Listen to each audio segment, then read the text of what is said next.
siapa, Bu?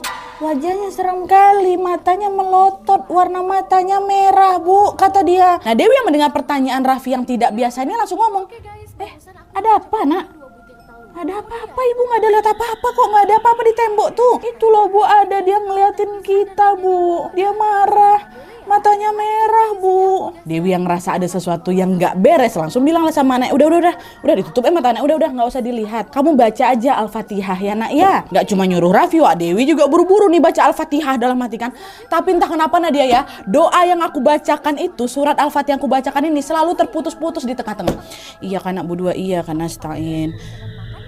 Apa lagi? Astagfirullahaladzim. Bismillahirrahmanirrahim. Alhamdulillah. Selalu tuh putus-putus, nggak selesai-selesai, Wak. Dewi berusaha untuk mengulang membaca Al-Fatihah itu tapi selalu ngeblank. Sehingga doa atau surat yang dia lanjutkan ya nggak bisa sampai selesai. Nah, mendapati dirinya kesulitan membacakan doa, Dewi pun jadi diliputi perasaan takut.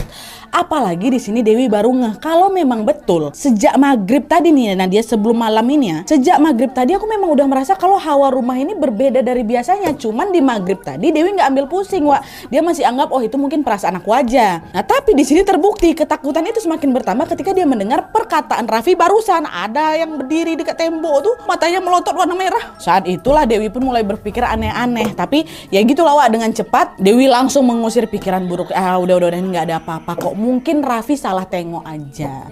Namanya juga anak-anak. Pun juga aku lagi ngantuk nih, makanya nggak selesai tuh baca doanya. Gitulah pikiran positifnya Dewi kan, Wak. Dewi pun balik lagi ke kasur, dia pun menarik selimutnya sembari memejamkan mata.